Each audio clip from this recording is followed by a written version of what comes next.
जय गुरुदेव। जय गुरुदेव नाम किसका, जय गुरुदेव नाम किसका, प्रभु का पावन नाम, मालिक का सच्चा नाम। जय गुरुदेव। जय गुरुदेव। सर्व समर्थ रूहों के मसीहा आला फ़कीर सतगुरु जी महाराज, बाबा जय गुरुदेव, आपके चरण कमलों में मेरा कोटि कोटि प्रणाम। आदरणीय वंदनीय यहाँ सभी सत्संग में पधारे हुए गुरु भाइयों, आप सबको मेरा सादर जय गुरुदेव। आज नई साल का पहला रविवार है। वैसे तो ये हमारी साल नहीं है, हमारी संस्कृति के अनुसार नई साल जो संवत्सर साल के नाम से जानी जाती है, वो आधे चैत के बाद चैत्र शुक्ल प्रथम दिन यानी पड़वा जो पड़ती है, और जिस दिन से नवरात्रि शुरू होते हैं वो हमारा जन्मदिन, मतलब हमारी साल का नया दिन माना जाता है। लेकिन क्योंकि काल गणना के अनुसार ये भी पूरे संसार में छाया हुआ है, ये हमारे देश में नहीं, पूरी पृथ्वी मंडल पर इस ईसा सन को सभी मनाते हैं और वो अभी तक चला आ रहा है। तो कोई भी नया साल या नया दिन या कोई विशेष दिन या कोई विशेष पर्व या कोई विशेष त्यौहार इसलिए मनाया जाता है कि हमारे अंदर ताजगी आ जाए। अगर हम निद्रा में हैं, तंद्रा में हैं, तो हमारी आंखें खुल जाएं, हमारे अंदर जोश और उमंग भर जाए, और जब हम मन में ये धारण कर लेते हैं कि आज नया है, तो कुछ नया करने का विचार भी पैदा होता है। इसीलिए हमारे ऋषि मुनियों ने हर ऋतु के त्योहार और पर्व खुशी मनाने के लिए बनाए थे। उनके पीछे बहुत बड़े कारण थे और ये सारी बातें संत महात्मा जानते हैं। संत महात्मा तो ये कहते हैं कि आप नया करते करते आपका मन इतनी ऊंची अवस्था में पहुंच जाए कि आपके लिए सारे वर्ष, सारे दिन, सारा समय ही एक नया हो और आपका मन एक सम अवस्था में पहुँचे, यानी साम्य अवस्था में पहुँच जाए। उस समय ना आपके अंदर ना कोई दुख हो, ना कोई सुख हो, ना कोई अच्छा हो, ना कोई बुरा हो। तो इस जगह को पहुँचाने के लिए ही ये नए साल, नए त्यौहार, नई पर्व, नई परंपराएं मनाने की एक परिपाटी चली आ रही है। और हमने भी अपनी एक परिपाटी शुरू की जब ये आश्रम बना। आप सब जानते हैं परिपाटी क्या थी। परिपाटी ये है कि हम हर इतवार को हम सभी गुरु भाई बहन यहाँ इकट्ठे होंगे बाबा के चरणों में, अपने गुरु महाराज जी के चरणों में, और प्रार्थनाएं करेंगे, विनती करेंगे और उन्होंने जो हमें सिखाया या हमें सुनाया उन बातों को याद करेंगे, उनका गुणगान करेंगे। इसके लिए हम यहाँ पर इकट्ठे होते हैं। तो आज पहला दिन है इतवार का। अब इसमें ढीले नहीं पड़ना है। मैं तो सोच रहा था आज संडे का दिन है, मुझे तो कल से नींद ही नहीं आई बिल्कुल कि भाई पहला दिन है आज, तो जल्दी जगूंगा। मैं तो आज जल्दी जग गया, मैं सही बात बताऊं, आज जल्दी जग गया था। हालांकि सर्दियों में शरीर के ऊपर प्रतिकूल प्रभाव पड़ता है सर्दी का, और भाई आप लोगों को नहीं जगना है अगर तकलीफ़ है तो, लेकिन जब जोश होगा शरीर में और मन में उमंग होगी तो फिर तो जगना ही पड़ेगा। तो मुझे तो कल से नींद नहीं आ रही थी। मैं सोच रहा था इतवार कब आ जाए जल्दी से जल्दी और आप लोगों के दर्शन हो और हम बाबा के नाम का बड़े जोर से उद्घोष करें। इसीलिए मैं आज बहुत जल्दी आ गया था यहाँ नहा धो करके, और निश्चय ही आज आप यहाँ ठीक होके जाएंगे, इसमें कोई शक और संदेह नहीं है। तो अब सब आप एक बार बहुत जोर से और बड़े दिल से और बड़े प्यार के साथ और उमंग के साथ, जोश के साथ बोलेंगे, जय गुरुदेव।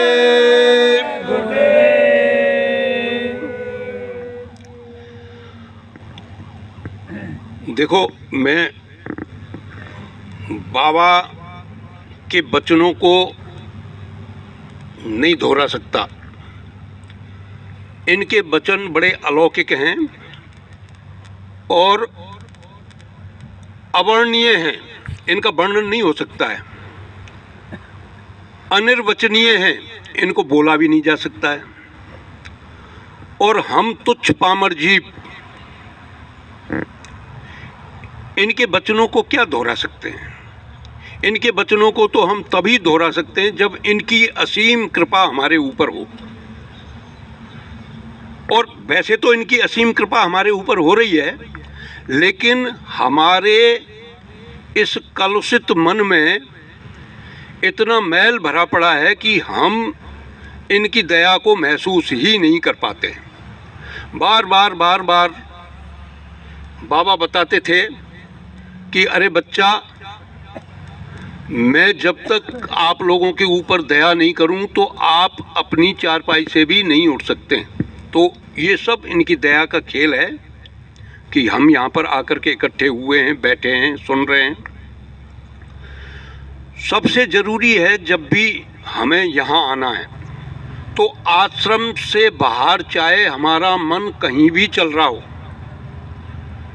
सबसे बड़ा खेल किसका है? मन का। आश्रम से बाहर हमारे मन में चाहे कुछ भी चल रहा हो, चाहे कितनी ही कुटिलताएं चल रही हों, चाहे कितने ही अनुकूल विचार चल रहे हों, चाहे कितने ही प्रतिकूल विचार चल रहे हों, लेकिन जैसे ही हम इस आश्रम के इस गेट पर आएँ, इस प्रवेश द्वार पर आएँ, तो हमारा मन इन्हीं के रंग में रंग जाए। हमारी दृष्टि ऐसी हो जाए कि ये दिखें चारों ओर। हमारी वाणी से जो निकले वो इन्हीं का गुणगान निकले। हमें शब्द भी यहाँ इन्हीं के सुनने को मिले और वातावरण ऐसा हो कि हम इनके भक्ति रूपी प्रेम में रंग जाए।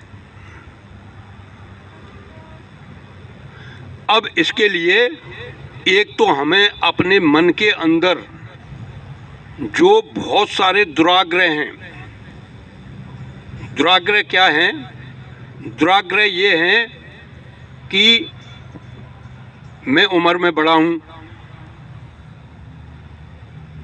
ये दुराग्रह है। मैं उम्र में बड़ा हूँ, मैंने दुनिया देखी है, ये भी एक दुराग्रह है। अरे उम्र में बड़े तो हैं, दुनिया भी देखी है, लेकिन कल इस संसार से जाने के बाद अगर कहीं और जन्म लेना पड़ेगा तब हम बड़े ही रहेंगे क्या?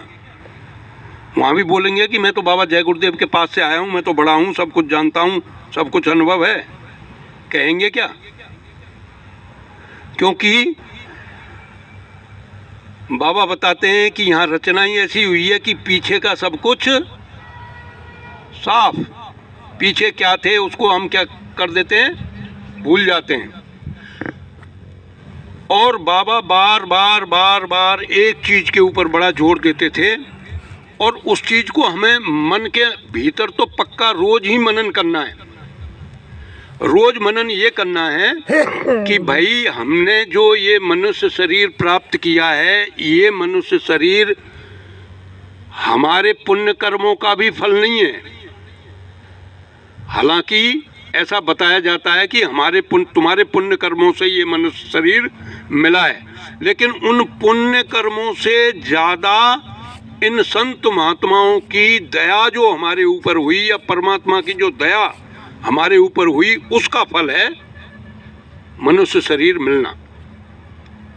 मनुष्य शरीर की बड़ी महिमा सारे ग्रंथ, जितने भी ग्रंथ, जितने भी संत महात्मा जो समझाते हैं जीव को, वो यही समझाते हैं कि ये जो मनुष्य जन्म है इसका उद्देश्य एक ही है, और ये उद्देश्य बना बनाया है। अब आप देखो, हम यहाँ आते हैं, आकर के स्कूल में जाते हैं, बच्चे को स्कूल में भेजते हैं पढ़ने के लिए, पाठशाला में भेजते हैं पढ़ने के लिए। तो अगर बच्चा पढ़ने में तेज है तो उसके पास आसपास के भी समझाने के लिए आते हैं और उससे पूछते हैं, बच्चा बताओ तुम्हारा क्या लक्ष्य है, लक्ष्य बना लो अपना। और लक्ष्य बनाने के बाद में उस लक्ष्य के अनुसार योजनाएं बनाओ, और उस लक्ष्य के अनुसार जो योजनाएं बनाई हैं उसके ऊपर आप चलोगे, नहीं तो आपको लक्ष्य हासिल नहीं होगा। ऐसा ही तो बताते हैं। और पूछते हैं तू क्या बनना चाहता है, तेरा क्या लक्ष्य है? तो कई तो थोड़े समझदार होते हैं, वो अपना लक्ष्य बता देते हैं कि मुझे डॉक्टर बनना है, मुझे इंजीनियर बनना है, मुझे प्रशासनिक अधिकारी बनना है, मुझे ये बनना है, मुझे वो बनना है। लेकिन ये सारे जितने भी बनने के ओहदे या लक्ष्य आप देख रहे हैं, वो सब किसकी तरफ ले जा रहे हैं? 84 की तरफ ले जा रहे हैं। और संत महात्मा कहते हैं, अरे तू क्या लक्ष्य बना रहा है, तेरा लक्ष्य तो पहले से ही बना हुआ है, तेरा लक्ष्य तो परमात्मा ने खुद ने निर्धारित किया हुआ है। तू बना क्या रहा है लक्ष्य? अरे मनुष्य शरीर का लक्ष्य तो उस परमपिता परमात्मा ने निर्धारित कर रखा है, तो फिर तू क्या बना रहा है लक्ष्य? परमपिता परमात्मा ने क्या लक्ष्य निर्धारित किया है आप सब जानते हैं। क्या लक्ष्य निर्धारित किया है? ये लक्ष्य निर्धारित किया है कि 84 लाख योनियों में केवल एक मनुष्य तेरा लक्ष्य है परमात्मा को प्राप्त करना।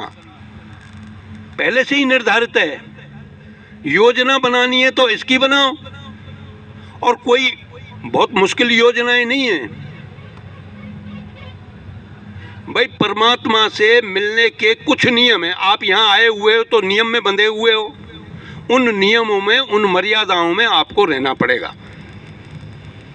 अगर आप मर्यादाओं में रहोगे, नियमों में रहोगे, तो आपको सुख भी मिलेगा और परमात्मा की भी प्राप्ति होगी।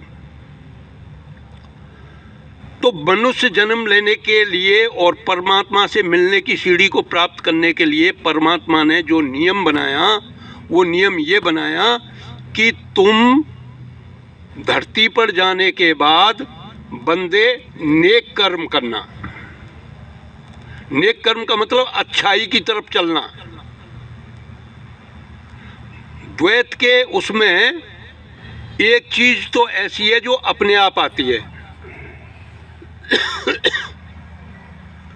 अगर हम आजकल के वैज्ञानिकों के दृष्टिकोण को भी लें तो हमारी जो रचना है इस पूरी पृथ्वी की, या इसके जितने भी पदार्थ हैं, चाहे वो ठोस पदार्थ है, चाहे वो तरल पदार्थ है, चाहे वो गैस के रूप में, भाई पदार्थ 3 प्रकार के ही तो होते हैं, ठोस, द्रव्य और गैस। ये तीनों प्रकार के जितने भी पदार्थ हैं, ये किससे बने हुए हैं? इनकी संरचना हुई है अणु से। अणु को अंग्रेजी में क्या बोलते हैं? एटम। हमारा शरीर भी एटमों से बना हुआ है। गैस भी एटमों से बनी हुई है, तरल पदार्थ भी एटमों से बने हुए हैं। पानी का क्या फॉर्मूला है आप सब जानते हैं, H2O। H कहते हैं हाइड्रोजन गैस और O कहते हैं ऑक्सीजन गैस। जब दो भाग हाइड्रोजन का और एक अणु, यानी दो अणु हाइड्रोजन के और एक अणु ऑक्सीजन का मिल जाएगा तो आपको कोई चीज़ क्या होने लग जाएगी, नज़र आने लग जाएगी आंखों से।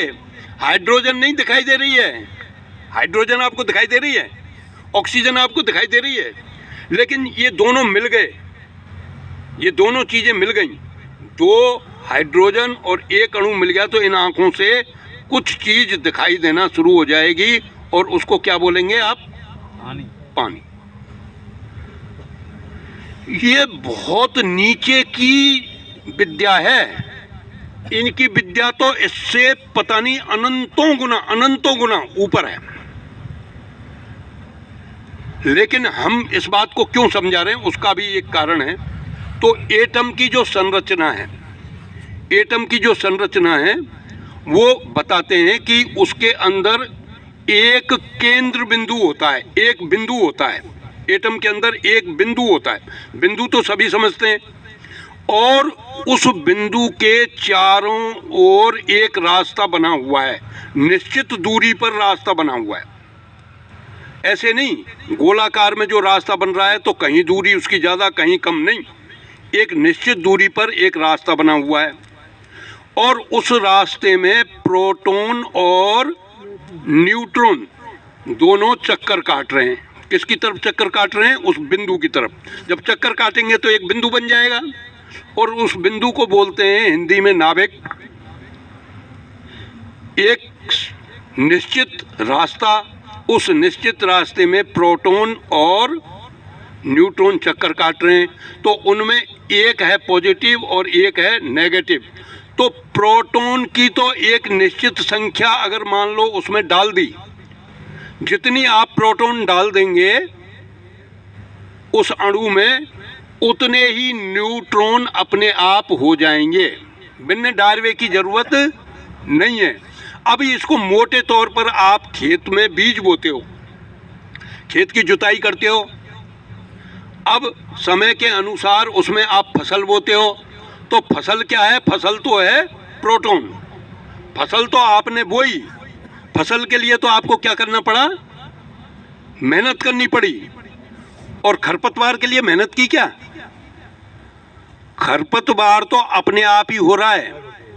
और अगर आप उस खेत को नहीं देखते हो, अरे ये भी बड़ी गहरी बात है, जब खेत को आप नहीं देखेंगे तो वो खरपतवार की फसल उस बीज बोए हुए की फसल से क्या हो जाएगी, ज़्यादा हो जाएगी, उसको नीचे दबा देगी। तो वैसे ही हमारे मन में अच्छे विचारों को तो बोने की ज़रूरत पड़ेगी, या अच्छे कामों को तो करने की ज़रूरत पड़ेगी, लेकिन बुरे काम करने की ज़रूरत ना है, ना सोचने की ज़रूरत, वे अपने आप ही आएंगे। और ऐसे आएंगे कि वो अच्छे कामों को क्या कर देंगे, दबा देंगे। तो हमेशा अच्छाई के लिए आपको ऊंचाई की तरफ चढ़ने की ज़रूरत पड़ेगी। और ये मेरा तो अपना प्रैक्टिकल तजुर्बा है भैया कि अगर आपको ऊंचाई पर चढ़ना है, किसी ऊंची चीज़ को प्राप्त करना है, तो आपको जीवन में झुकना पड़ेगा। ऊंचाई पर चढ़ने की जो चाल है वो बिना झुके आप ऊंचाई पर नहीं चढ़ सकते हो। वो सैनिकों को तो पता है, अगर आप पहाड़ी पर चढ़ रहे हो, भाई पहाड़ी पर चढ़ रहे हो तो आप क्या बिल्कुल अकड़ के चढ़ोगे तो चढ़ जाओगे। कभी अगर 3 मंजिल छत पर आपको चढ़ना पड़े और एक ही सीढ़ी हो लंबी, तो उस पर चढ़ के देखना, अकड़ के चढ़ते हो कि थोड़ा झुक के चढ़ते हो। ये तो प्रैक्टिकल बात है। तो वैसे ही अगर आपको ऊंचाई पर जाना है, अच्छाई को पकड़ना है, तो आपको क्या करना पड़ेगा, झुकना पड़ेगा। इसलिए बाबा कहते थे कि ये बिना दीनता के इस रास्ते को आप प्राप्त नहीं कर सकते हो। और ये दौलत तो बहुत ऊंची है। अरे ये दौलत तो ऐसी है जो यहाँ के सारे ग्रह नक्षत्रों को छोड़ करके भी और ऊपर जो अभी तक हमारी आंखों से ओझल है वहाँ पहुँचना है। और वहाँ पहुँचना है तो उसके लिए आपको दीनता धारण करनी पड़ेगी। इसीलिए बाबा ने हमें जो तौर तरीके बताए, कि जो युक्तियाँ बताई कि किस तरीके से आपको ऊपर जाना है, सुमिरन करके, ध्यान करके और भजन करके, उससे पहले आप झुक करके चलना सीखो। उससे पहले आपको झुक करके चलना सीखना पड़ेगा। अगर आप झुक करके चलना नहीं सीखोगे तो आप ऊंचाई को प्राप्त नहीं कर सकते हो। तुम चाहते हो कि बाबा पकड़े और हमें ऊपर बैठा दे और हम मन मर्जी करते रहें, तो ये संभव नहीं है। मन को तो आपको ही मारना पड़ेगा। ताकत कौन देंगे? ताकत गुरु महाराज देंगे। उसके लिए बहुत सारे तरीके बताए। उन्होंने बताया कि तुम मेरे भक्त बन जाओ। अब भक्ति के अंदर क्या चीज़ है ऐसी? भक्त के अंदर मोटे तौर पर अगर सोचेंगे तो तीन तत्व हैं, तीन चीज़ें हैं भक्ति के अंदर। पहला है भक्ति के अंदर प्रेम। पहली चीज है भक्ति के अंदर प्रेम। तो बार बार बाबा क्या सिखा रहे हैं? क्या सिखा रहे हैं? हमें प्रेम करना ही तो सिखा रहे हैं। वो बोलते हैं कि संगत मेरा ही स्वरूप है, आप संगत में प्रेम करो। और हम प्रेम करने की बजाय एक दूसरे के प्रति तलवार खींचें, विचारों की, मन में प्रेम ही नहीं करें, तो क्या हम भक्त बन रहे हैं बाबा के? नहीं। या मन को भक्ति के रंग में डाल रहे हैं? नहीं। मन को हम भक्ति के रंग में नहीं डाल रहे हैं। मन को अगर भक्ति के रंग में डालना है तो सबसे पहले आपको प्रेम करना सीखना पड़ेगा। और प्रेम कब दिखाई देता है ये भी ध्यान में रखना। प्रेम कब दिखाई देता है? प्रेम जब दिखाई देता है जब आप खुद खुश होते हैं, खुद आप सुख अनुभव करते हैं, तब प्रेम की वृद्धि होती है। अब आप बताओ, दुखी आदमी प्रेम कर सकता है क्या? जो दिल से दुखी है, दुखी राम और सुखी राम, तो दुखी राम प्रेम कर लेगा? नहीं। मुझे तो नहीं लग रहा है। जब थोड़ी सी भी मेरे तकलीफ होती है तो भैया मेरा तो प्रेम सब गायब हो जाता है। और आपका मुझे पता नहीं, आपका गायब होता है नहीं होता है। मैंने कोई नहीं देखा है दुख आ रहा है तो वो मुस्कुरा रहा हो, कोई नहीं देखा है। और वो रोते भी नहीं है। ये देखो ना, जिसको दुख है वो रोता भी नहीं है और हंसता भी नहीं है। हाँ, बुरो सो मुंह जरूर बना ले, मुंह की आकृति को खराब कर लेता है ना। वो रोने में शामिल, हंसने में तो है ही नहीं। तो बिना सुख के प्रेम नहीं हासिल होगा। और सुख कब होता है? सुख अगर खुद को खुश करना चाहते हो तो क्या करना पड़ेगा? खुद को खुश करना चाहते हो तो त्याग करना पड़ेगा। त्याग की वृत्ति को धारण करना पड़ेगा। जब त्याग की वृत्ति धीरे धीरे धारण हो जाएगी तो प्रेम के अंकुर आपके जीवन में निकलना शुरू हो जाएंगे। और हम त्याग नहीं करें, स्वार्थी स्वार्थ में डूबे, तो वो प्रेम जो है ना तो अंकुरित होगा, ना पल्लवित होगा और ना पुष्पित होगा। प्रेम को अंकुरित, पल्लवित और पुष्पित करने के लिए हमें त्याग की परिभाषा को जानना होगा और त्याग करना होगा। एक दूसरे के लिए त्याग करना होगा। जब हम एक दूसरे के लिए त्याग करेंगे तो प्रेम अपने आप बढ़ेगा। और प्रेम भक्ति का एक बहुत जरूरी तत्व है। जब तक प्रेम नहीं है तब तक भक्ति नहीं है। तो भक्ति का पहला जो तत्व है वो है प्रेम। जब प्रेम होगा, परमात्मा के प्रति प्रेम, गुरु के प्रति प्रेम, माता पिता के प्रति प्रेम, ईश्वर के प्रति प्रेम, समाज के प्रति प्रेम, संगत के प्रति प्रेम, सबके प्रति प्रेम कब होगा? जब हम त्याग करना सीखेंगे। कोई काम किया और मन में विचार आया कि ये तो बैठे हो रही है और तू रेड़ रो है, तो माई खटपट नहीं आ जाएगी। खटपट चाहे 3 दिन पीछे हो, चाहे 10 दिन पीछे हो, चाहे 20 दिन पीछे हो, लेकिन तुम्हारे मन में तो खटपट बाई टाइम पे शुरू है गई, जा टाइम पे ये विचार आयो। अरे मन तो हिल गया कि नहीं हिला? अब एक दिन छोटो सो विचार आयो और वही विचार बड़ा बनते बनते बनते बनते आपका काम में मन ही नहीं लगता है। जैसे ही देखें कि माँ साहब जवाहर पिटाई जी तो बैठे चुपचाप और इन्हें देखते ही मेरो मन वहाँ गेटते ही और जवाहर पिटाई बैठे हो, काम तो कछु करे को नहीं। मैं अभी काम ना देखो ना सुनो ना कर लो या ना कर लो, या मैं हूँ सोए रहूँ, बाको कोई मतलब नहीं है। पर शकल देखते ही क्या हो गई, मामला गड़बड़ हो गया। ऐसा ही तो हमारे परिवार में हो रहा है। परमात्मा ने परिवार को क्यों बनाया? परमात्मा ने परिवार को बनाया भक्ति की परिभाषा सिखाने के लिए। उनका उद्देश्य था परमात्मा का परिवार बनाने का कि ये भक्ति की परिभाषा को समझें और उसको बढ़ाएं। भक्ति का पहला तत्व प्रेम। प्रेम हमें कहाँ मिलता है? परिवार में हमें मिलता है। हमें केवल मिले हुई चीज को वापस देना है।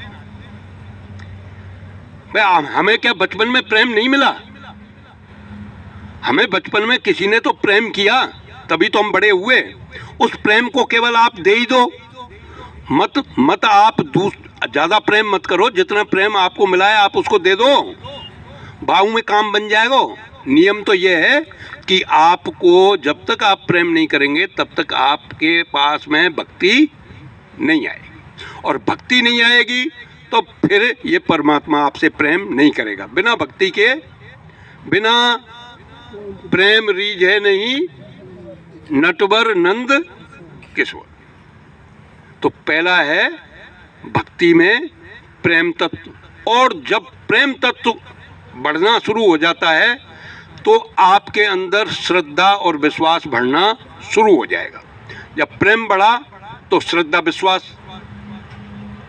और जब श्रद्धा विश्वास बढ़ना शुरू हो गया, आपको विश्वास हो गया पूरी तरीके से, आपकी श्रद्धा जागृत हो गई, तो फिर आपके अंदर समर्पण भाव होना शुरू हो जाएगा। और जब समर्पण भाव शुरू हो जाएगा तो आप उस शक्ति के प्रति शरणागत हो जाएंगे, और यही भक्ति की पराकाष्ठा है। भक्ति की पराकाष्ठा क्या है? इष्ट के शरणागत होना। छोटी मोटी चीज नहीं है ये। एक बार गोस्वामी जी ने रामचरितमानस में बताया कि रामचरितमानस का पाठ या रामचरितमानस की, रामायण की जो चर्चा है, राम की कथा की जो चर्चा है, वो 4 जगह हो रही है। 4 जगह लगातार होती है। एक घाट पर तो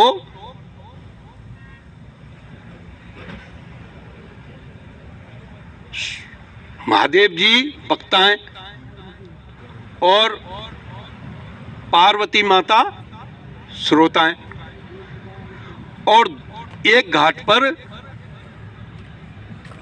याज्ञवल्क्य मुनि वक्ता हैं और भरद्वाज मुनि श्रोता हैं, और एक घाट पर काकभूषण जी वक्ता हैं और गरुण जी श्रोता हैं, और एक घाट पर गोस्वामी जी खुद ही वक्ता और अपने मन को उन्होंने खुद ही श्रोता बनाया।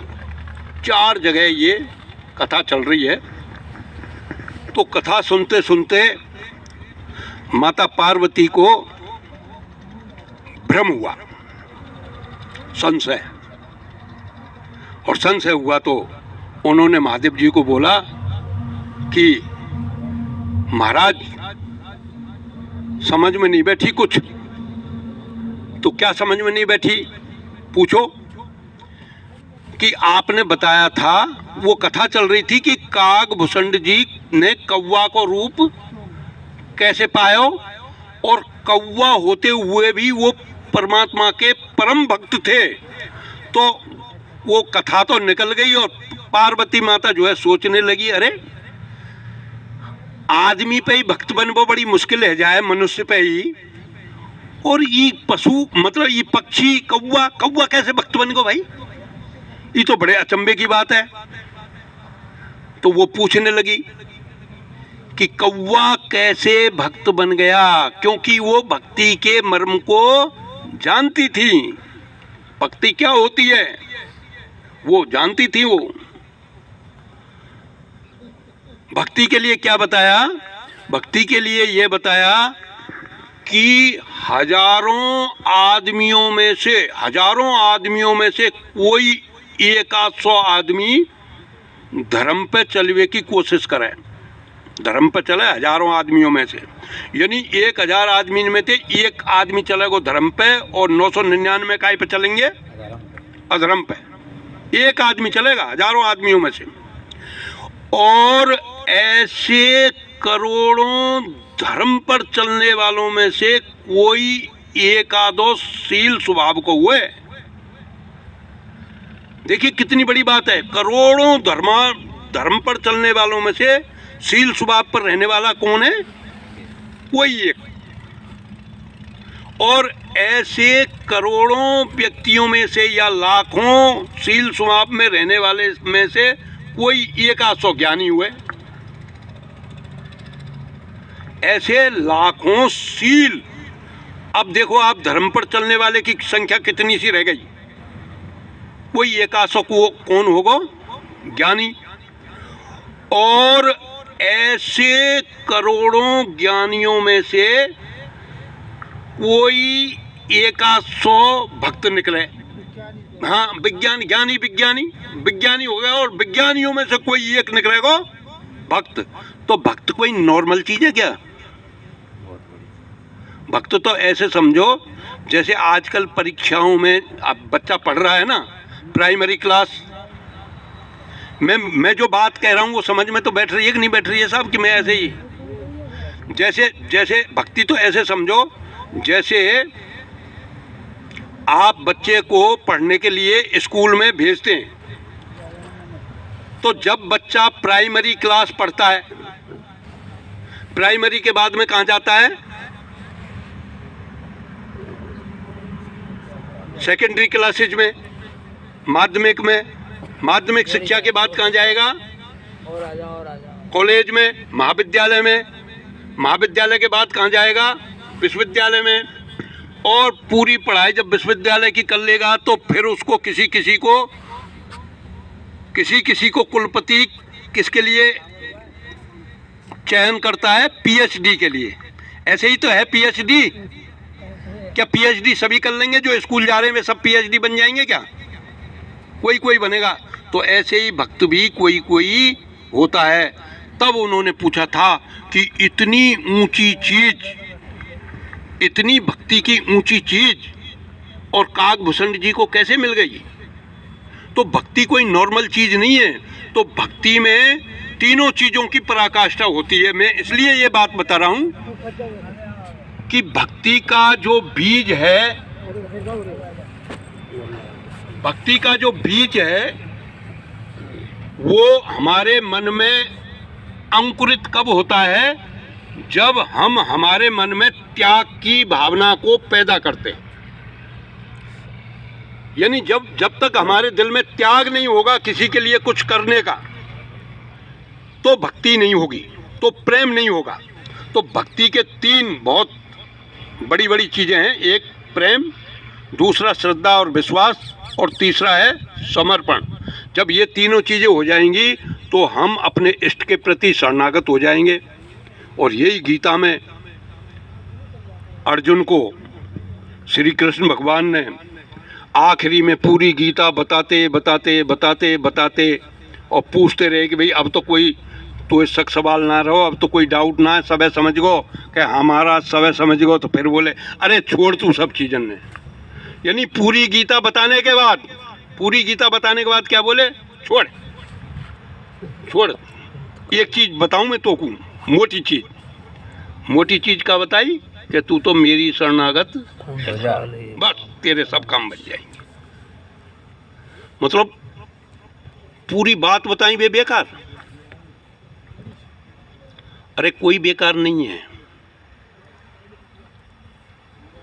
अब देखो तो सही है, कहां से पैदा होगी शरणागति? पैदा कहां से होगी? शरणागति पैदा होगी त्याग से। किसी के दिमाग में है त्याग? छोटी छोटी बातों के ऊपर हम लड़ाई झगड़ा करना शुरू कर देते हैं।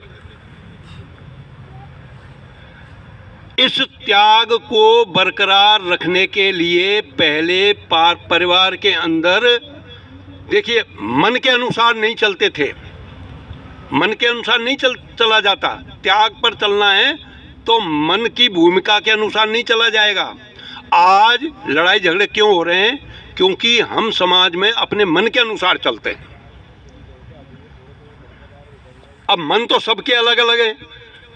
जब सबके अलग, आप ये देखिए कि जब हमारे हाथ की उंगलियों के निशान, उंगलियों में जो रेखाएं, हाथ में जितनी रेखाएं हैं, जितने भी आदमी इस भूमंडल पर हैं, जितने भी ये ध्यान देने वाली बात है और सोचने वाली बात है, जितने भी मनुष्य इस भूमंडल पर हैं, चाहे वो स्त्री है चाहे वो पुरुष है, या जो पैदा होंगे या जो चले गए, उनके किसी की भी हाथ की रेखाएं एक नहीं मिलती हैं। ये कितना बड़ा अचंभा है परमात्मा का। किसी की भी हाथ की रेखाएं एक जैसी नहीं मिलती।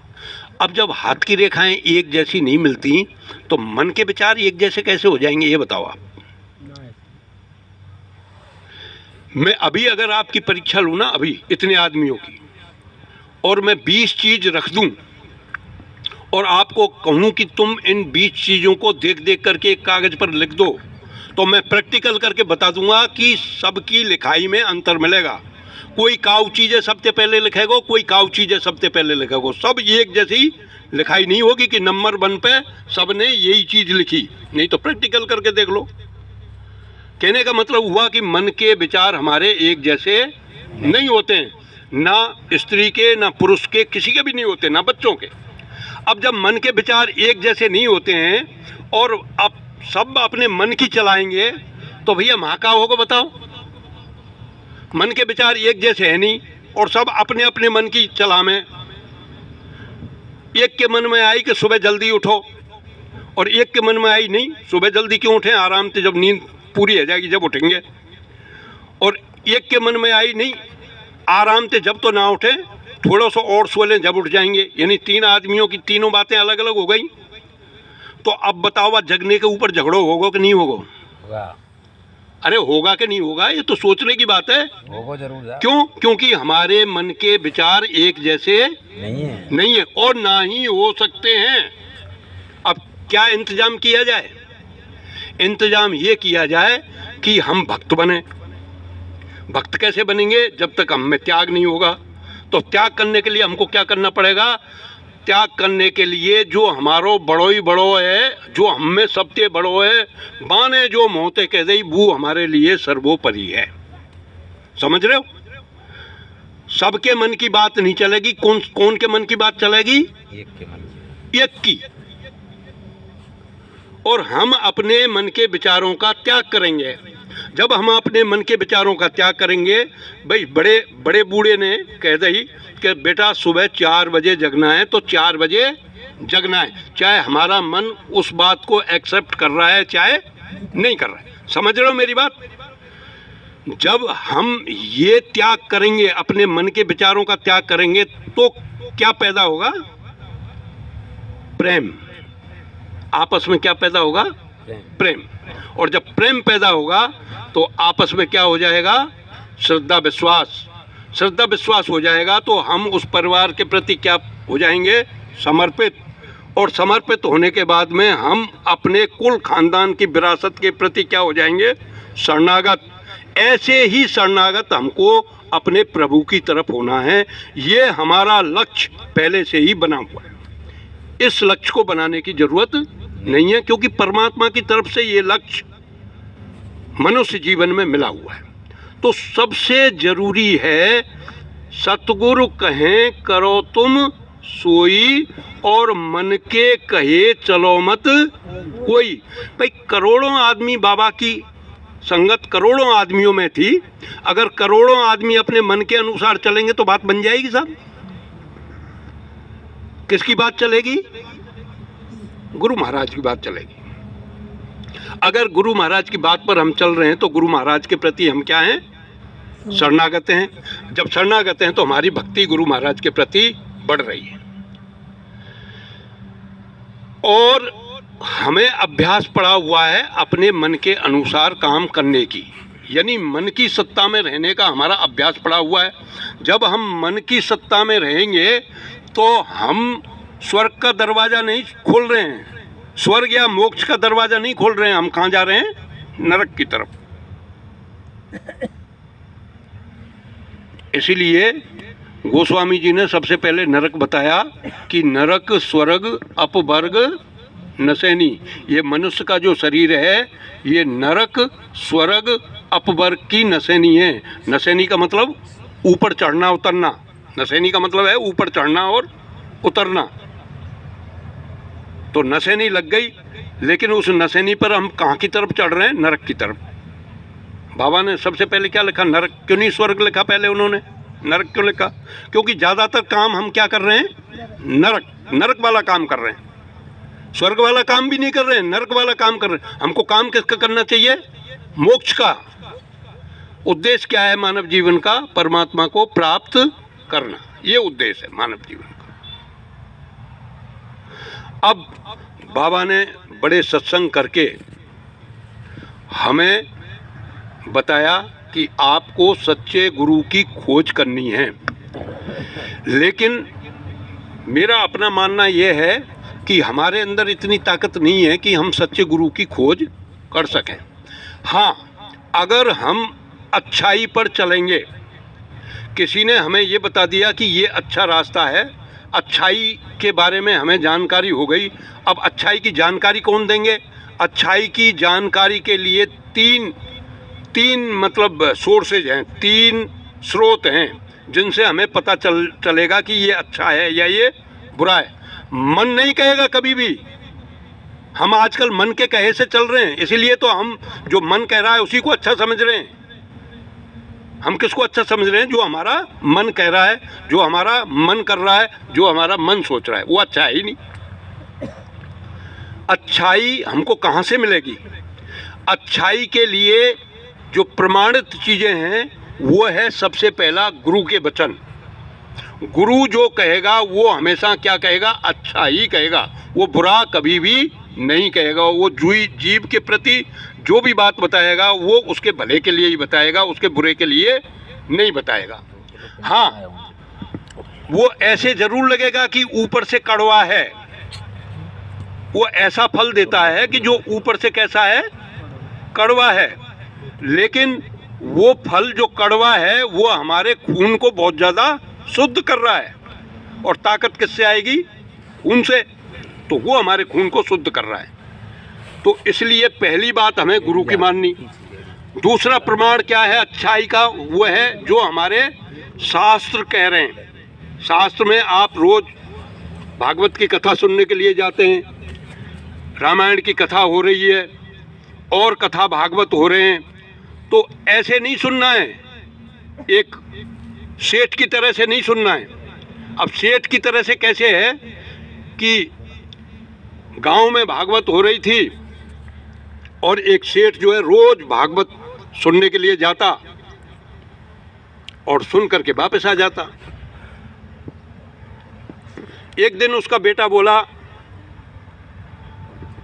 कि पिताजी आज मैं भी कथा सुनाऊं। तो पिताजी ने सोचा कि अरे इसके तो बड़े अच्छे भाव हैं, इस बच्चे के इतने अच्छे भाव, अभी से ही ऐसे अच्छे भाव जागृत हुए। उसने कहा सुन के आ बेटा, बड़े शौक से सुन के आओ। अब वो बेटा चला गया उस दिन कथा सुनने के लिए, और कथा में प्रसंग कुछ इस तरीके का था कि सभी सभी प्राणियों में जीव होता है और सभी प्राणियों की रक्षा करनी चाहिए और सभी का भला करना चाहिए।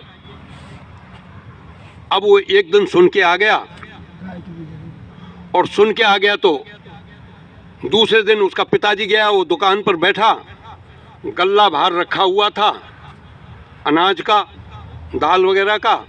अब एक गाय आई और गाय उसको खाने लगी, तो जैसे ही उसने उस गाय को भगाना चाहा तो उसको वो कथा की बात याद आ गई कि भाई सब जीवों में उसी परमपिता परमात्मा का निवास है, इस गाय में भी उसी परमपिता परमात्मा का निवास है।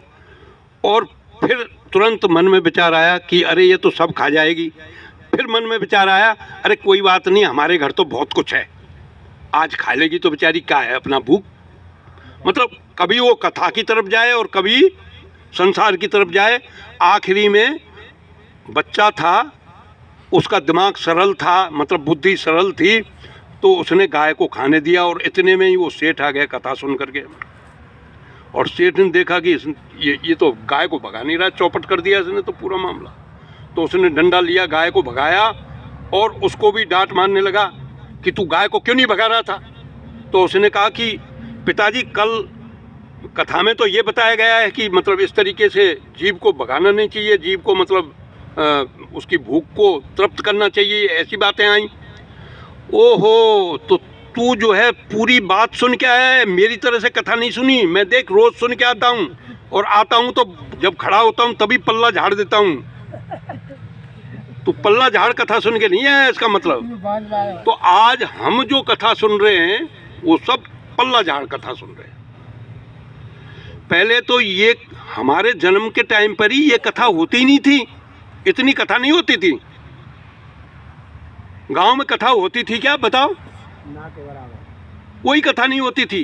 बड़ी मुश्किल से कोई एकासी कथा भागवत हो गई, कोई कम से कम 10-10 साल में नाम भागवत, और अब रोज।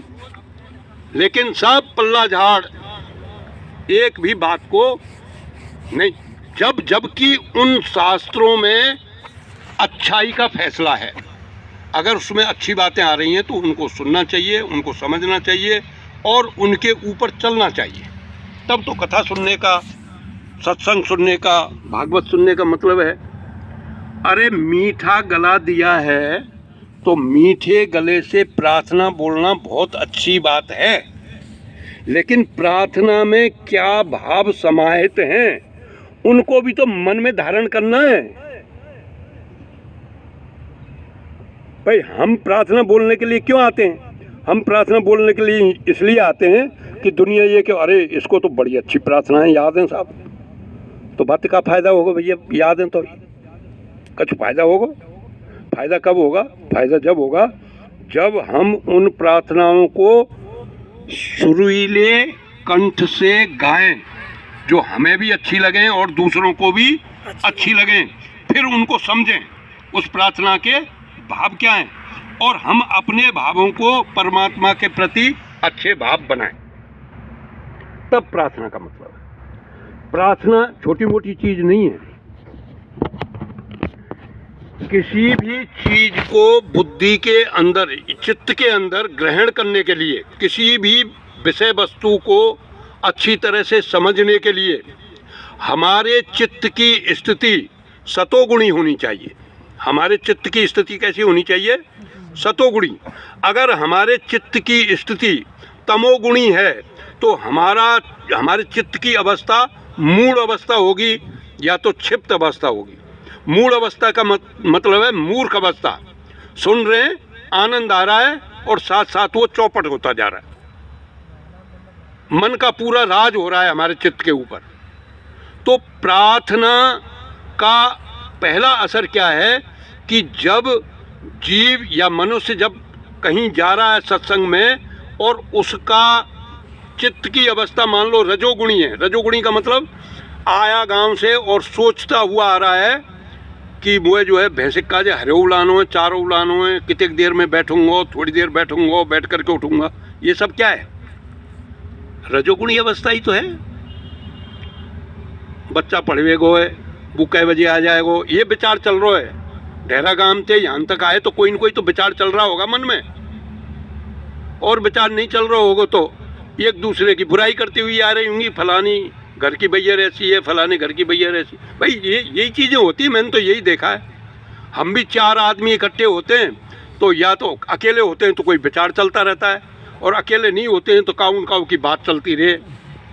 सत्संग में गए बाने मोते ऐसे कही, अब के जाऊँगो जब बात देखूंगो कैसे ऐसे बात करेगो मोते, तो वो पढ़ेगो, पढ़ के लिखेगो, और बाय मैं वहाँ घेरूँगो। ये प्लानिंग चलती रहती है। ऐसे ही आपकी प्लानिंग चल रही होगी। जब आपकी प्लानिंग चल रही होगी तो चित्त की अवस्था क्या है? ये इस ऐसी प्लानिंग जो चल रही हैं, ऐसी बातें जो चल रही हैं, किसमें? मन में जो ऐसी हमारी बातें चल रही हैं, इसका मतलब आपके चित्त की अवस्था रजोगुणी है। चित्त की अवस्था कैसी है? रजोगुणी। और आप जा कहाँ रहे हो? हम जा रहे हैं सत्संग में। अब सत्संग में जब तक आपकी चित्त की अवस्था सतोगुणी नहीं होगी, तब तक आप सुनने वाले की कितनी बात सुनो, आप सुनेंगे और उसको ख़त्म कर देंगे वहीं की वहीं, आप समझेंगे नहीं। समझने के लिए हमारी चित्त की अवस्था कैसी होनी चाहिए? सतोगुणी। और रजोगुणी से सतोगुणी में लाने के लिए प्रार्थनाएं बोली जाती हैं।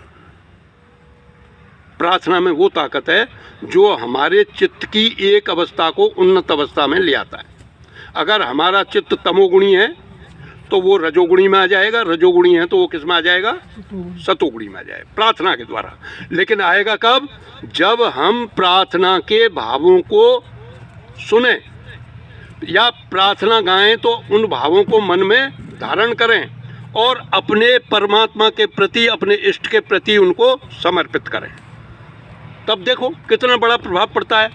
जो आप बात सुनते हो उसका कितना अच्छा आपको प्रभाव पड़ेगा।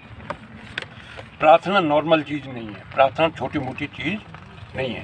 तो हमारे बाबा बताते थे कि आज पूरा संसार परम पिता परमात्मा को कहाँ ढूंढ रहा है? बंद करें साहब? हाँ, परम पिता परमात्मा को कहाँ ढूंढ रहा है आज पूरा समाज? अरे पूरे धर्म कहाँ ढूंढ रहे हैं? अलग अलग, कोई मंदिर में, कोई मस्जिद में, कोई गिरजाघर में, कोई गुरुद्वारे में, अलग अलग धर्म के अनुसार अलग अलग ढूंढ रहे हैं। और जब जाते हैं तो मैंने जैसे बताया, मैं प्रैक्टिकल बात इसलिए बता रहा हूँ कि मैं भी ऐसा ही करता हूँ। भाई मैं भी ऐसा ही करता हूँ। मुझे अब पता चला है, यहाँ आकर के पता चला है कि प्रार्थना का क्या महत्व। मैं भी नहीं जानता था, मुझे भी बताया गया, तभी तो मैं जानता हूँ, तभी आपको बता रहा हूँ। और मैं जाना ही नहीं, मैंने अनुभव भी किया है कि अगर आप प्रार्थना बोल करके यहाँ बैठेंगे, सुनेंगे, तो आपके चित्त की अवस्था एक उन्नत अवस्था होगी। आपको सत्संग में जो बातें बताई जा रही हैं वो आपको समझ में बैठेगी। तो हम ढूंढ रहे हैं परमात्मा को कहाँ? अलग। और हमारे बाबा क्या बताते थे? हमारे बाबा बताते थे, गुरु घट घट में रहते हैं, बुला ले जिसका जी चाहे। गुरु घट घट में रहते हैं, बुला ले जिसका जी चाहे। पड़े सब काल के फंदे, रिझाले जिसका जी चाहे। हम काल के फंदे को पड़े हुए हैं। और संत महात्मा हमें क्या शिक्षा दे रहे हैं कि तू कहाँ बाहर ढूंढ रहा है? परमात्मा तो तेरे अंदर बैठा हुआ है। परमात्मा आत्मा के रूप में और गुरु के रूप में।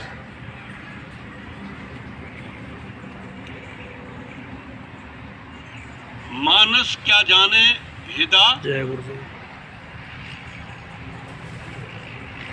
मूर्ख क्या जाने भेदा, गुरु को जिन मानस देखा। गुरु मनुष्य नहीं है, गुरु परमात्मा का रूप है। गुरु सत्ता परमात्मा सत्ता है। और वो परमात्मा सत्ता कहाँ रहती है? हमारे भीतर रहती है, हमारे अंतःकरण में रहती है, हमारे दिल में रहती है, हमारे मन में रहती है। तो हमको सबसे ज़्यादा शुद्ध करने की आवश्यकता किसको है? मन को। मन को अगर हमने शुद्ध नहीं किया तो हम उस परम पिता परमात्मा का साक्षात्कार नहीं कर सकते। परम पिता परमात्मा हमारे मन में कब प्रकाश डालेंगे? हमारे मन में परमपिता परमात्मा कब प्रकाश डालेंगे? तो इस बात को बताने के लिए गोस्वामी जी ने रामचरितमानस में एक बहुत ही मार्मिक प्रसंग लिखा। अगर उसको हम समझें और उसके ऊपर चलें तो गुरु जो हमारे मन के भीतर बैठा हुआ है, जो हमारे घट में बैठा हुआ है, जो हमारे हृदय में बैठा हुआ है, वो तुरंत प्रकाशित होना शुरू हो जाएगा। अभी तो उसका प्रकाश नहीं मिल रहा है हमको। अभी क्यों नहीं प्रकाश मिल रहा है? क्योंकि हमारा मन कैसा है? मन हमारा सही नहीं है। और जब मन सही हो जाएगा हमारा, तो जो घट के अंदर हमारा परमात्मा बैठा हुआ है, वो परमात्मा हमें प्रकाश देना शुरू कर देगा। तो उसी संदर्भ को मैं आपको बताना चाहूँगा कि आपको करना क्या है। देखो, यहाँ जो भी बात हो रही है वो करने की हो रही है, अरे सुनने की नहीं हो रही है। सुनने से कुछ होने वाला भी नहीं है।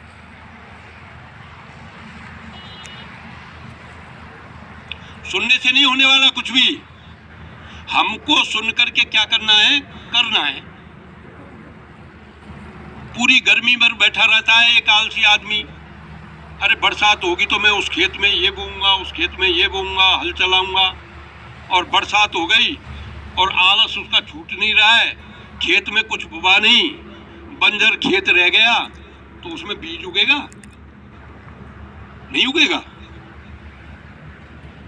पूरे झाड़ झंकाड़ उगेंगे उसमें जो अपने आप उगते हैं। झाड़ झंकाड़ का मतलब बुराई। हमारे मन में क्या उगेंगी? बुराई, क्योंकि हमने कोई काम ही नहीं किया। तो यहाँ सब करने की विद्या है। हमारे बाबा बताते हैं कि परमात्मा कहाँ रहता है? परमात्मा आपके हृदय में ही है, कहीं बाहर नहीं है। वो जगह भी बताते हैं, तो वो जगह तो मैं अभी बाद में बताऊंगा, लेकिन वो प्रकाशित कैसे होंगे वो सुन लो पहले। हमें क्या करना है जिससे वो परमात्मा प्रकाशित हो? इसके लिए हम गोस्वामी जी के उस प्रसंग की तरफ चलते हैं कि जब भगवान राम को वनवास मिल गया, और वनवास मिला तो भरद्वाज मुनि के आश्रम पर पहुंचे। भरद्वाज मुनि के आश्रम पर उन्होंने चित्रकूट जाने के लिए रास्ता पूछा।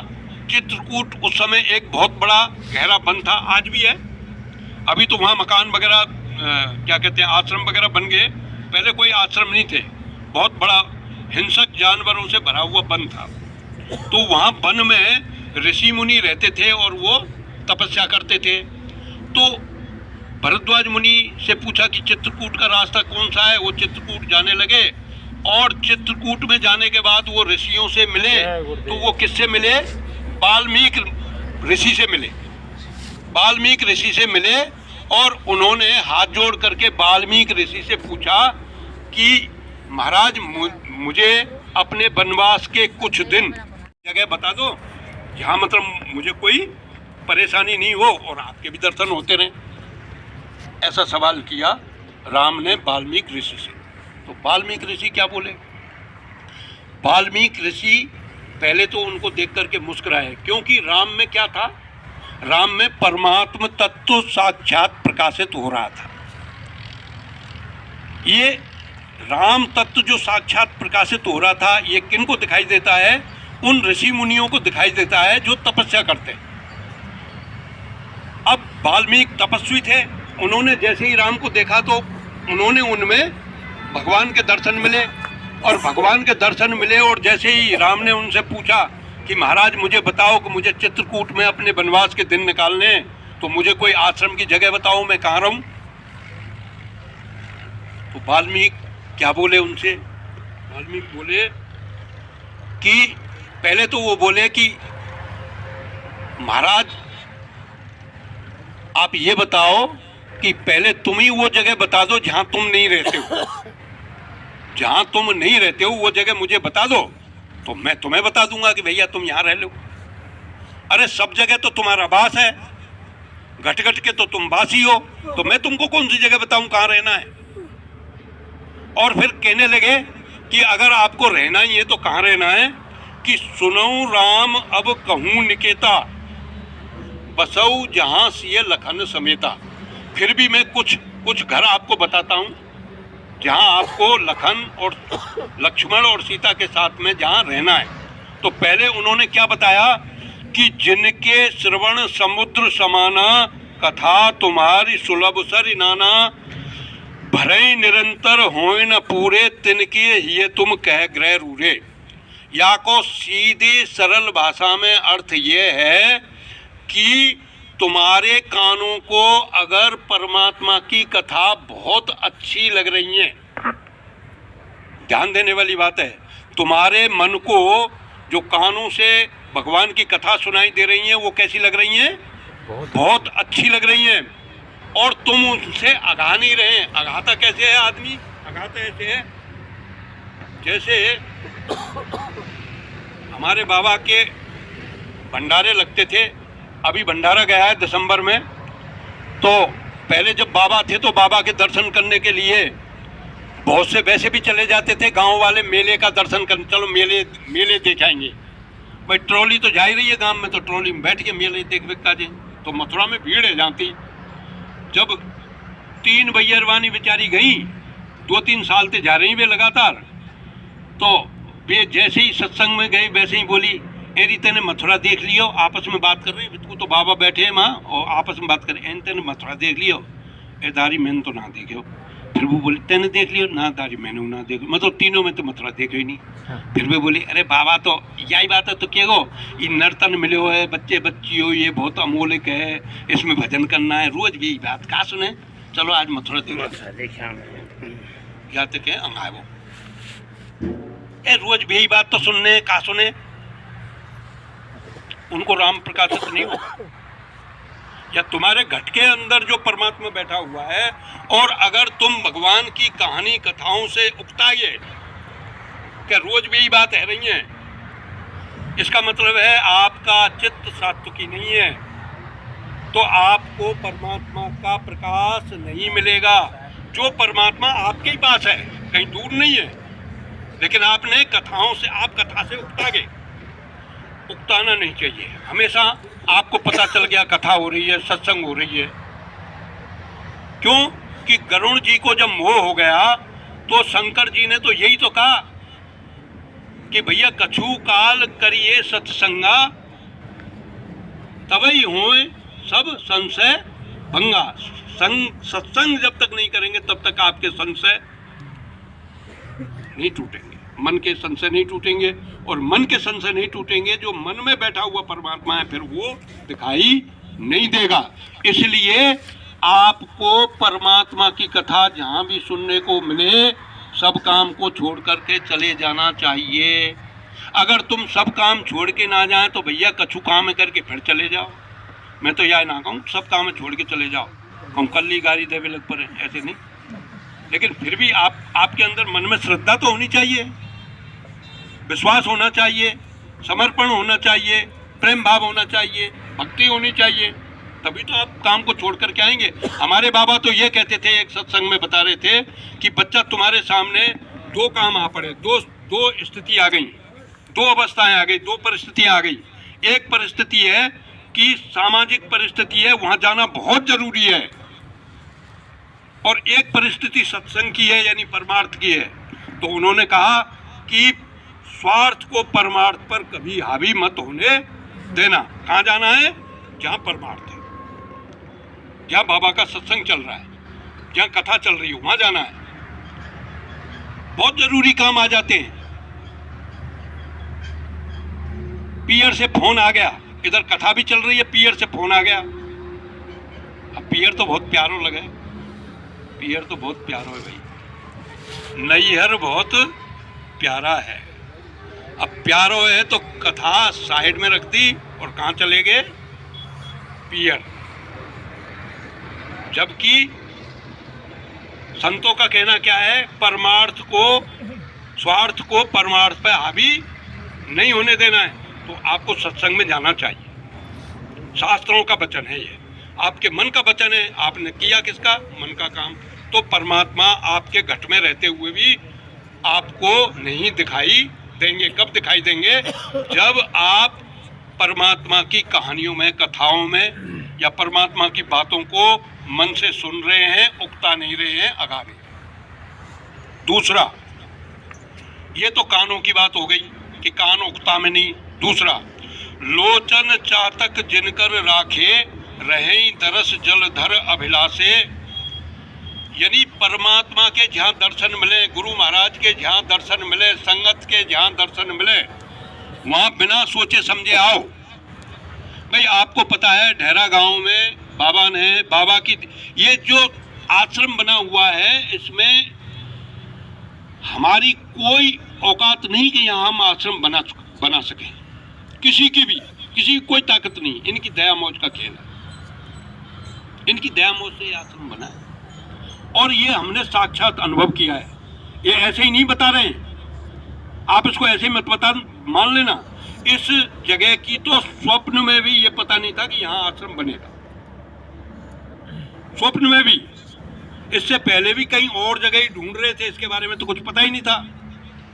और इतनी कीमती चीज इतने कम पैसों में कैसे मिल सकती है, ये तो सोचने की बात है। और जब आपके गांव में आश्रम बनी गया है तो बाबा के दर्शन कर जाओ इन आंखों से। जब रोज रोज दर्शन करने आएंगे कछू तो ये की कैसे कहें, वो ये की जगेगी, वो फूटी हुई है, वो जगेगी, ये की फूटेगी नहीं, वो जग जाएगी तो जो हृदय के अंदर परमात्मा है उसके दर्शन हो जाए। तो आंखों से इनका निरंतर दर्शन करो। तुम्हें निवेदित भोजन करई प्रभु प्रसाद पट भूषण धरई। सबको खाना होता है 3 टाइम। अब आप ये बताओ कि खाना आपके पास रखा हुआ है और आपने हाथ जोड़ करके अपने इष्ट को समर्पित करते, भूख कौन सा खाए भी आ रहे हो बेचारो, खानो तो तुम नहीं है, सब खाने थोड़ी आ रहे हो, खाना आपको है। आपको तो केवल मन ये कहता है कि हे महाराज, आपने मेरी भूख को मिटाने के लिए मुझे भोजन आपने प्रदान किया है। ऐसे नहीं कि मैंने बनाया है स्वच्छ हलवा, मैंने बनाया है, मैं नहीं होती तो ऐसा हलवा नहीं बनता। हलवा तुमने नहीं बनाया, हलवा उसकी कृपा से बना है, तो उसकी कृपा को उसमें सम्मिलित कर लो और उस खाने को खाओ, तो वो खाना क्या बन जाएगा? प्रसाद बन जाएगा। और हमारे सत्संगी भाई तो बार बार आपको कहते हैं कि खाना बनाते हैं तो निवेदन ही क्यों करना, खाना बनाते समय भी उस परमात्मा को याद करते जाओ। जो परमात्मा आपके घट में बैठा हुआ है उसको याद करते जाओ, खाना बनाते जाओ, तो वो खाना क्या बन जाएगा? प्रसाद बन जाएगा। आपकी बुद्धि भी ठीक, उसको जो खाएगा उसकी बुद्धि भी ठीक। और जब खाना खाने बैठो 3 टाइम तो पहले परमात्मा को निवेदन करो, परमात्मा से प्रार्थना करो, फिर खाने को खाओ। 3 चीज हो गई। कानों से परमात्मा की कथा सुनना, आंखों से परमात्मा रूप को दर्शन करना। परमात्मा रूप कौन होता है? गुरु। अगर गुरु नहीं है तो संगत, अच्छे आदमी जो अच्छी बातें बता रहे हैं उनके दर्शन करना। और जब भोजन करते हैं तो परमात्मा को पहले निवेदन करना, पहले परमात्मा से प्रार्थना करना, फिर खाना खाना। चौथी बात, शीश नवै सुरु गुरु ध्वज देखी प्रीत सहित कर विनय विशेषी। जब आपको गुरु, सुर यानी देवता, सुर माने देवता, गुरु माने गुरु और ध्वज माने पंडित, ये तीनों ही दिखाई दें तो तुम अपने शीश को झुका करके उनको प्रणाम करो। अब आप ये बताओ कि देवता दिखाई देंगे कि तुम्हें? देवता दिखाई देगा साहब?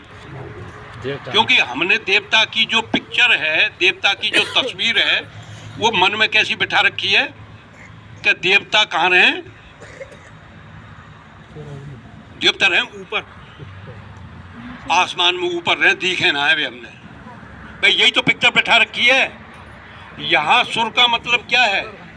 यहाँ सुर का मतलब ये है कि सत्संग में जाने वाला मनुष्य धीरे धीरे जब लगातार सत्संग में जाता है तो उसके संशय मिट जाते हैं, उसके अंदर दैवीय गुणों का विकास हो जाता है। दैवीय गुणों का विकास कौन सा है, कैसे पता चलेगा कि भैया हमें दैवीय गुण का विकास हो गया? बाकी बोली कैसी होगी? बहुत मीठी, मीठी बोली वाला, मीठी बोली वाला, सरल, सहज, जो पेट में बाह्य पानी में उगल दे। ऐसे नहीं कि पेट में कछुआ है और बाहर कछुआ है, वो देवता नहीं है। तो ऐसा अगर कोई आदमी मिलता है तो वो देवता के समान है। क्षमा करने वाला, सहनशील आदमी, जो कि भाई ये तो खूब ठंडो है, ये तो बेचारों काम के ही कछू ना के कहें, मरे पीछे कैसे कहेंगे ये भैया पूरी जिंदगी निकाल दे, ये तो बेचारी या बेचारों हमने काम के लड़ तो ना देखा। ऐसे आदमी के सामने कभी सिर झुकाया?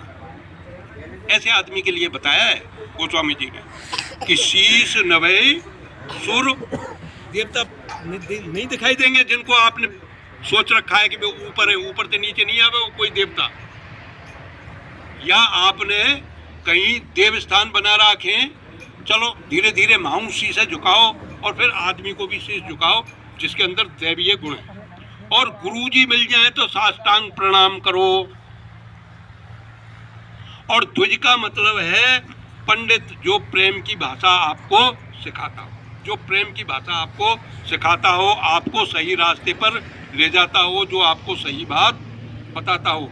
बेशक चाहे वो समाज में कड़वी लगे, आपके मन को थोड़ा दुख हो, लेकिन आपको धर्म की तरफ ले जाने वाला अगर कोई सिखाने वाला कोई व्यक्ति है तो वो है, उसको कहते हैं द्विज। और उनके सामने हमारा शीश हमेशा नभना चाहिए। जब हमारा शीश उनको देख करके नभेगा तो हमारे अंदर भी वैसे ही गुण आएंगे, और जब वैसे ही गुण आएंगे तो हमारा मन भी सरल होगा, हमारा मन भी सहज होगा, हमारा मन भी चतुराई को छोड़ेगा। और बाबा ने कहा है कि भैया परमात्मा के दर्शन करने हैं तो आपको छल चतुराई सब क्या करनी पड़ेगी? छोड़नी पड़ेगी। इसीलिए परमात्मा प्रकाशित होगा।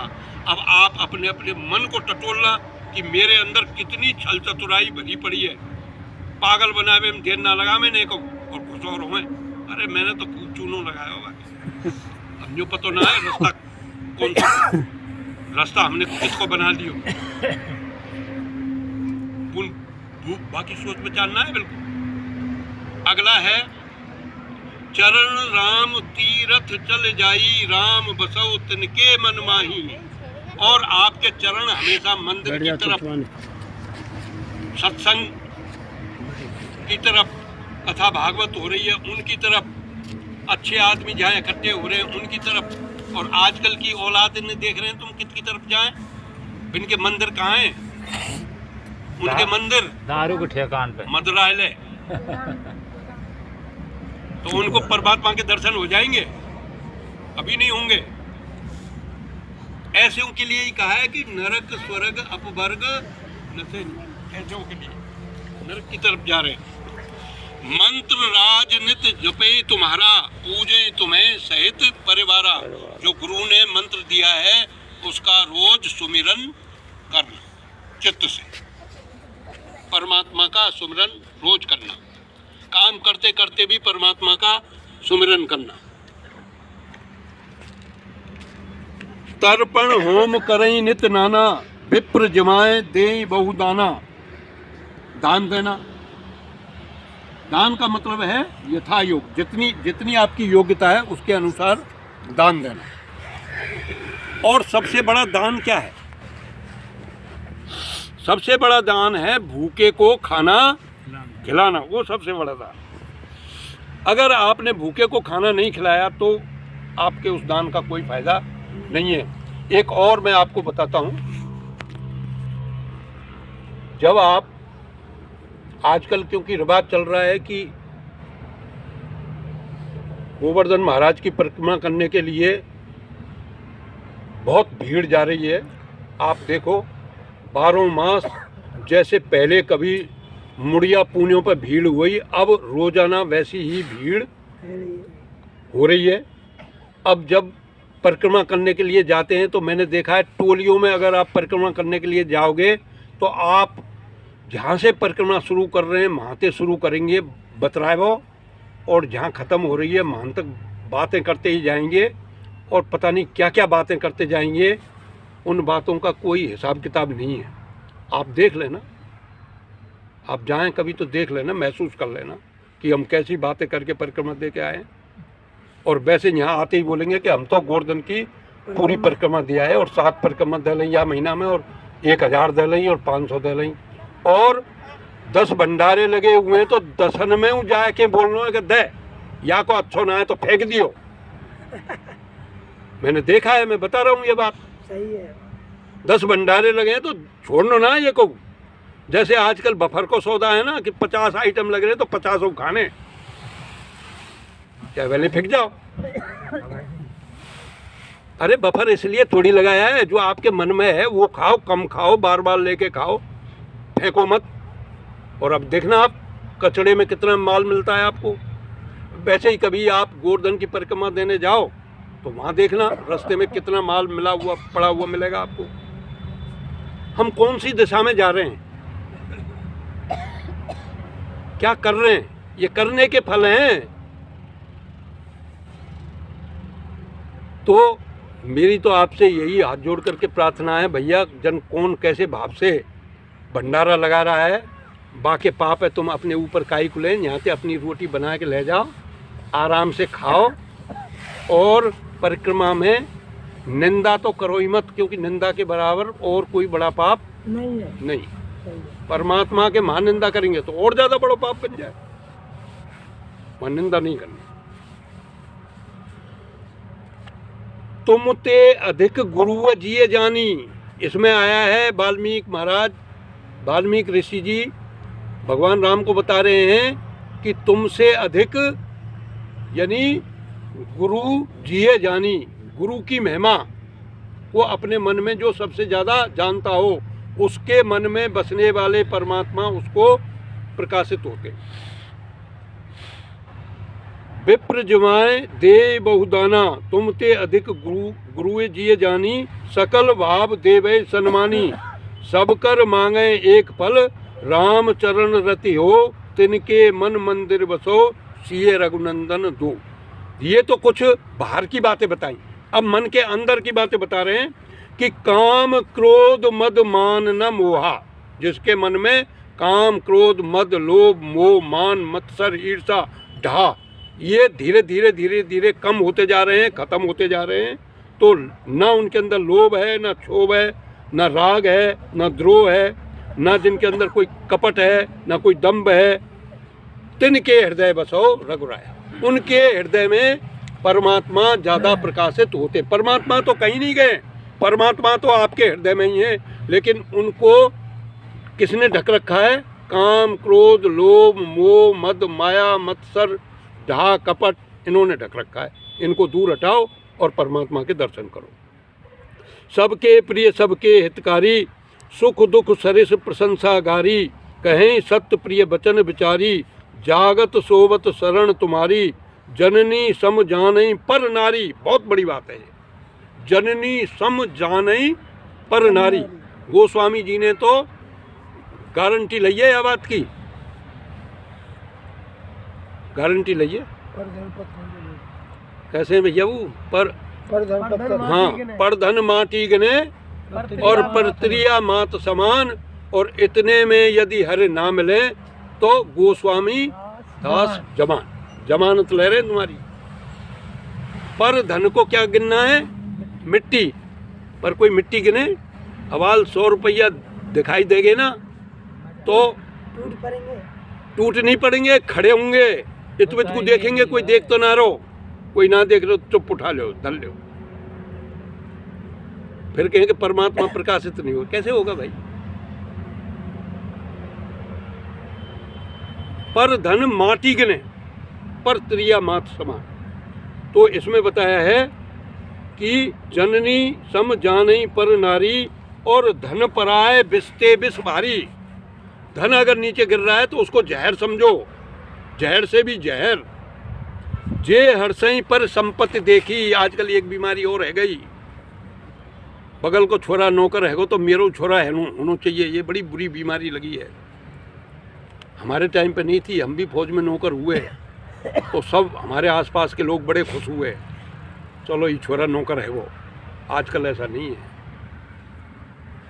तो ये छोटी छोटी बातें हैं, कई अपने मन में धारण करो, अपने मन को समझाओ, और जो मन के ही अंदर रहने वाला परमात्मा है वो आपको अपने आप आपको बताएगा कि ये है आपका गुरु, इसको पकड़ लो।